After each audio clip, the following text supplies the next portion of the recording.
आखिर राजा जनक ने सीता स्वयंवर में अयोध्या नरेश दशरथ को निमंत्रण क्यों नहीं भेजा?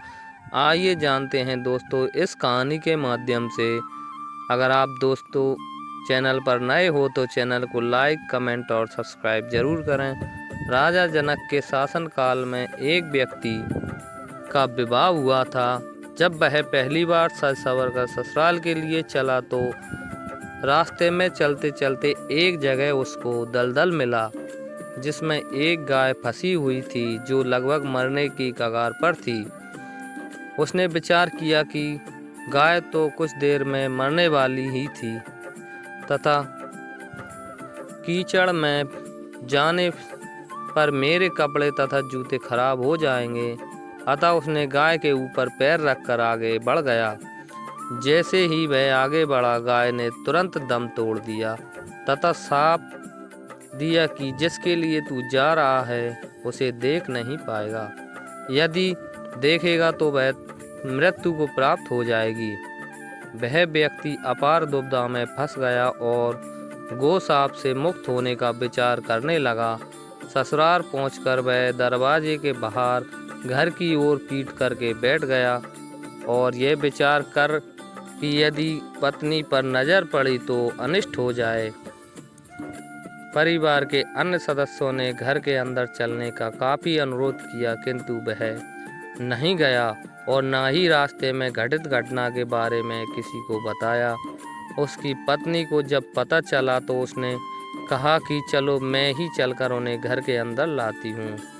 पत्नी ने जब उससे कहा कि आप मेरी ओर क्यों नहीं देखते हो, तो भी चुप रहा। काफी अनुरोध करने के उपरांत उसने रास्ते का सारा वृत्तांत कह सुनाया। पत्नी ने कहा कि मैं भी पतिव्रता स्त्री हूँ, ऐसा कह के कैसे हो सकता है? आप मेरी ओर अवश्य देखो।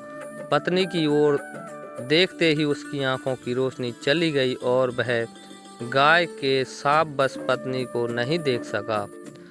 पत्नी पति को साथ लेकर राजा जनक दरबार में गई और सारा कह सुनाया। राजा जनक ने राज्य के सभी विद्वानों को सभा में बुलाकर समस्या बताई और गो साप से निवृत्त का सटीक उपाय पूछा। सभी विद्वानों ने आपस में मंत्रण करके एक उपाय सुझाया कि यदि कोई पतिव्रता स्त्री छलनी में गंगा जल लाकर उस जल से छींटे इस व्यक्ति की आंखों पर लगाए तो गो साप से मुक्ति मिल जाएगी और उसकी आंखों की रोशनी पुनः लौट सकती है। राजा ने पहले अपने महल के अंदर की रानियों सहित सभी स्त्रियों से पूछा तो राजा को सभी के पतिव्रता होने में संदेह की सूचना मिली। अब तो राजा जनक चिंतित हो गए। तब उन्होंने आसपास के सभी राज्यों को सूचना भेजी कि उनके राज्य में यदि कोई पतिव्रता स्त्री है तो उसे सम्मान सहित राजा जनक के दरबार में भेजा जाए। जब यह सूचना राजा दशरथ अयोध्या नरेश को मिली तो उसने पहले अपनी सभी रानियों से पूछा।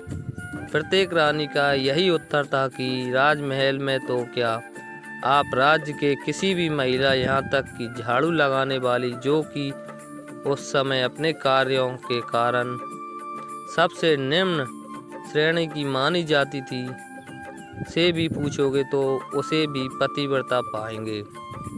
राजा दशरथ को इस समय अपने राज्य की महिलाओं पर आश्चर्य हुआ और उसने राज्य की सबसे निम्न मानी जाने वाली सफाई वाली को भेजा और उसके पतिव्रता होने के बारे में पूछा। उस महिला ने स्वीकृति में गर्दन हिला दी। तब राजा ने यह दिखाने पर के लिए कि अयोध्या का राज्य सबसे उत्तम है, उस महिला को ही राज्य सम्मान के साथ जनकपुर को भेज दिया। राजा जनक ने उस महिला को पूर्ण राशि ठाट बाट के सम्मान किया और उसे समस्या बताई। महिला ने कार्य करने की स्वीकृति दे दी। महिला छलनी लेकर गंगा किनारे गई और प्रार्थना की कि हे गंगा माता, यदि मैं पूर्ण पतिव्रता हूँ तो गंगा जल की एक बूंद भी नीचे नहीं गिरनी चाहिए। प्रार्थना करके उसने गंगा जल को छलनी में पूरा भर लिया और पाया कि जल की एक बूंद भी नीचे नहीं गिरी। तब उसने यह सोचकर कि यह पवित्र गंगा जल कहीं रास्ते में छलक कर नीचे नहीं गिर जाए, उसने थोड़ा सा गंगा जल नदी में ही गिरा दिया और पानी से भरी छलनी को लेकर राज दरबार में चली गई।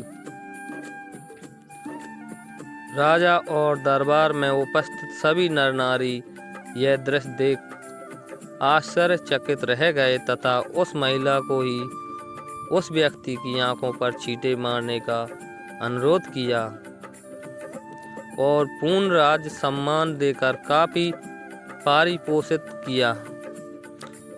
जब उस महिला ने अपने राज्य को वापस जाने की अनुमति मांगी तो राजा जनक ने अनुमति देते हुए जिज्ञासा बस उस महिला से उसकी जाति के बारे में पूछा।